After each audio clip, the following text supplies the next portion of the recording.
wanted to picking up with where we were talking, the most disappointing from what we've seen in the Champions League this week. Stevie had just started talking about Manchester City. You also picked them, Ali. And if I could pick Manchester City 1, 2, 3, 4, 5, 6, 7, 8, 9, 10, I would pick them.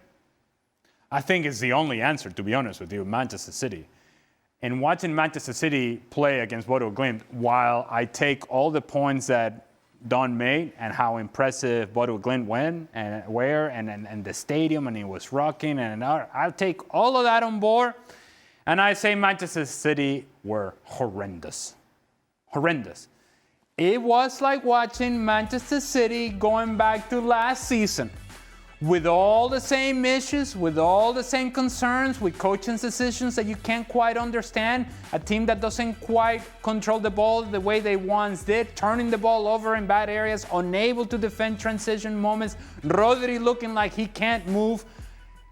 Look, wherever you are trying to analyze this team in this particular performance, if you didn't know this was Manchester City and you just analyze and evaluate these players, they would be less than average. That's how bad the performance was, and there is no excuse other than this team was not ready to play.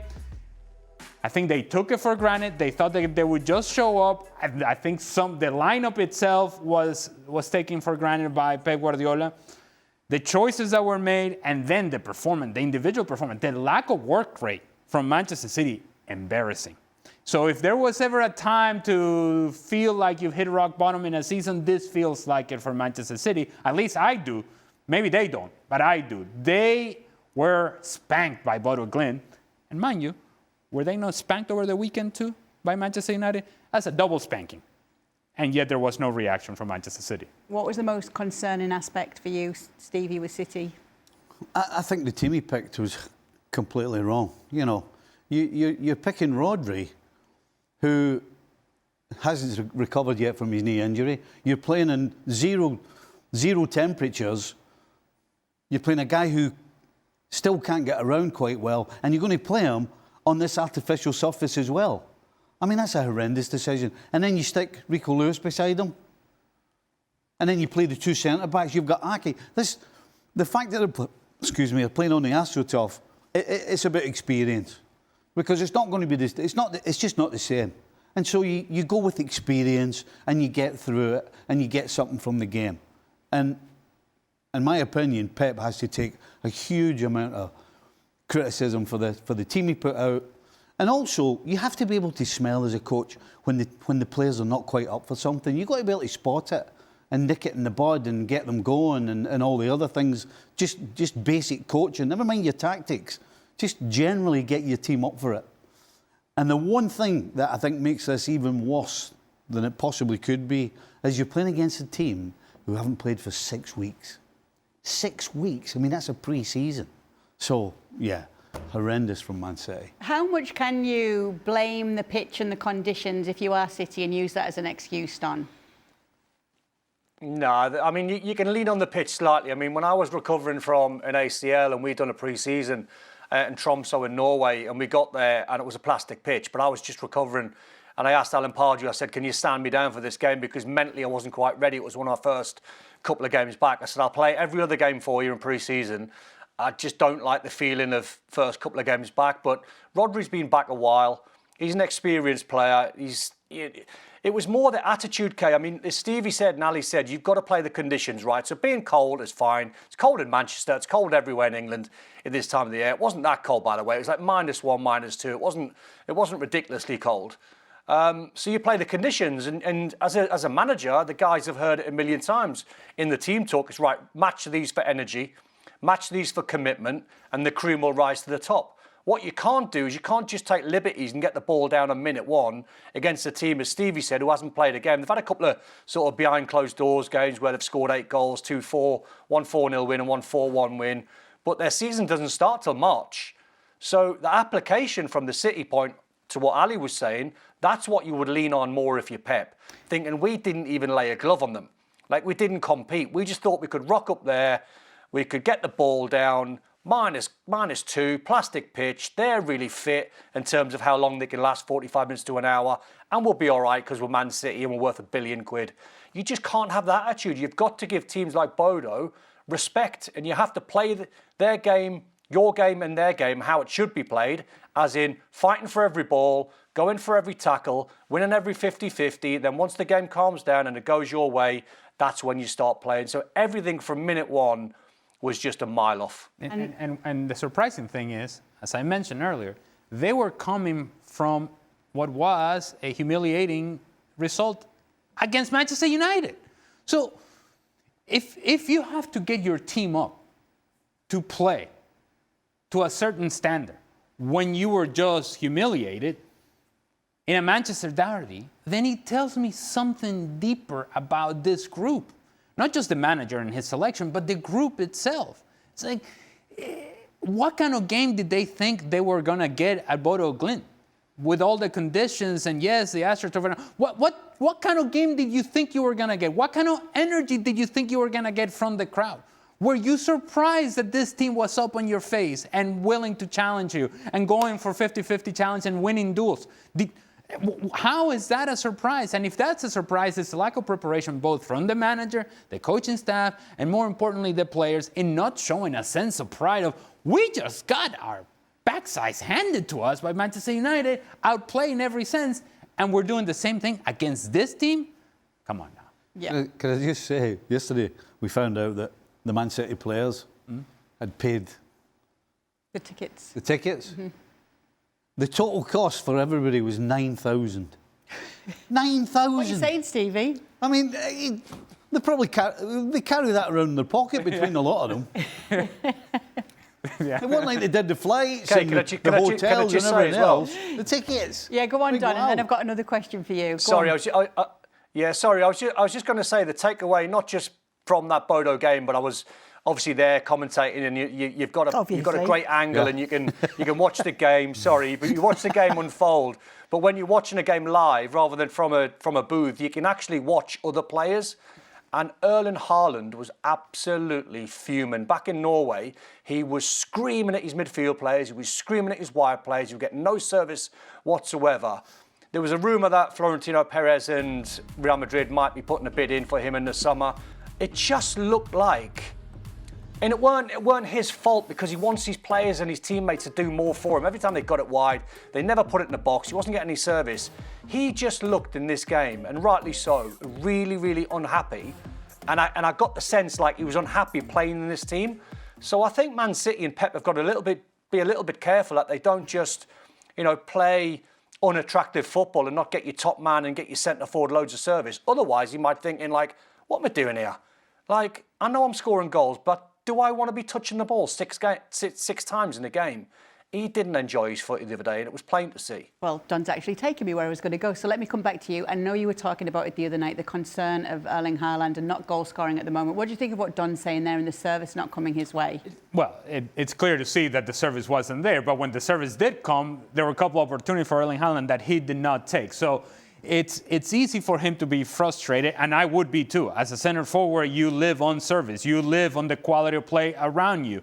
And that is just not happening right now. In fact, it's not even getting close to him. The possession of Manchester City is not dynamic nor clean enough for the ball to actually get to him in advantageous position. They're losing the ball about 20 yards away from actually getting to him, or before he actually gets to him. So that's frustrating. But the one thing that you can do is that when the chances do come, you have to take advantage of them. And the one in the first half that falls to him on his left foot, in which he's made the move to where he gets ahead of the defender, that has to be at the very least on target, and it wasn't. And that's not on Rodri not being able to move. That's not on Rico Lewis playing a holding midfield and not right back. That's not on Aida Norin playing right back instead of playing on the left. That's, in that moment, in that sequence, it's not about him yelling at everybody else. He has to yell at himself as well. You have to take some responsibility, Erling Haaland, because while the performance of the team was awful, in that moment, in that where you could have changed the game, you could have changed the momentum, you could have changed the feeling for the whole group, you came up short as well. PSG struggled in this game, and it wasn't just the last-minute goal, because a 1-1 draw wouldn't have been the end of the world. I think it was actually the performance. The performance wasn't there. You're going to pick it up? PSG?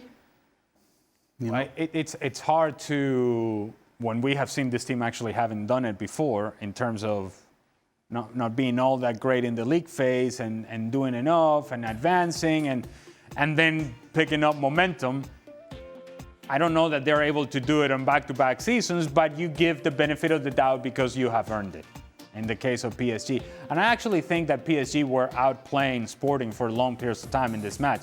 They just didn't take advantage of the opportunities, and they allowed Sporting to hang around, goalkeeping mistake, and now the situation looks a whole worse than it really is. I think PSG will be fine. Yeah, okay. Let's remind ourselves of Stevie's picks on the most disappointing. Napoli are among it for you. Conte does not have a good record in Europe, Stevie. It's horrendous. I mean, it just makes no sense. You know, his teams are always organised. They don't give much away. You know, when it matters, certainly when it comes to domestic fixtures, they get the job done. But he just can't seem to get any team, never mind just this Napoli team, he just can't seem to get it done. And if ever they needed to win a game, it was against Copenhagen. And they find themselves outside the qualifiers. I mean, it's just a horrendous... I mean, look at the state of that. 17, 16 and 16. And actually, you'd have to say, you would put money against them not qualifying. Because he just doesn't get it done when it comes to European football. He's got it mastered when it comes to domestic leagues, but in terms of Europe, he can't. It seems like he can't get a team to open up and play when the opportunity arises. When it comes to being tight, as I said, and not giving things away, he seems like a master, because that's how they win leagues. That's how his teams win leagues. But when you get an opportunity in Europe to open up and play, he doesn't seem to be able to get his teams to do it. And that really is the problem. I don't think it's the 11 that he's got in his team. It's his coaching. Has to be. What can you put it down to, Don? Why do you think this happens? It's hard to try and put it down on the overall picture. What I would say about the Napoli team squad this year, it's very light. I mean, there's no Lukaku, he hasn't been fit all season, no Kevin De Bruyne. But the team that he picked is still a strong side. I think Noah Lang's going to go, I think, to Galatasaray. So he's losing bodies, and that's why I think in this window he needs to sign one or two bodies. But that result just didn't do anything for them. It's kept them outside the playoffs. I think they've got Chelsea at home on match day 8, so that's a huge game, being former Chelsea manager. So it's a game that they have to win. I'd probably make them slight favourites in it because the Conte side will be hard to beat. They need to win, obviously, so they'll try and open up at some point. But he's not really a gung-ho manager. He's more tactical, and he doesn't really care on sort of performances or being stylistic and being lovely to watch. It's all about the wins and churning out the wins and the points for Napoli. Won the league last year, as we know, with no European football, so that fell in his favour. But the overall picture, to be honest, I don't think anyone knows why he seems to struggle in Europe. It's a real mystery. Did you hear what player Don brought up there? Huh? Lang. No. Lukaku. Oh, Lukaku, aye. I knew it. Do you think they'll qualify? Do you think they'll progress in the Champions League at least, Don? Well, it depends on the results in and around them. Mm-hmm. I mean, I'm not sure when we looked at that league table before. I mean, they've got Chelsea at home, so it has to be a must-win. I mean, that's why I think the draw against Copenhagen didn't do anything for them. They had to beat them.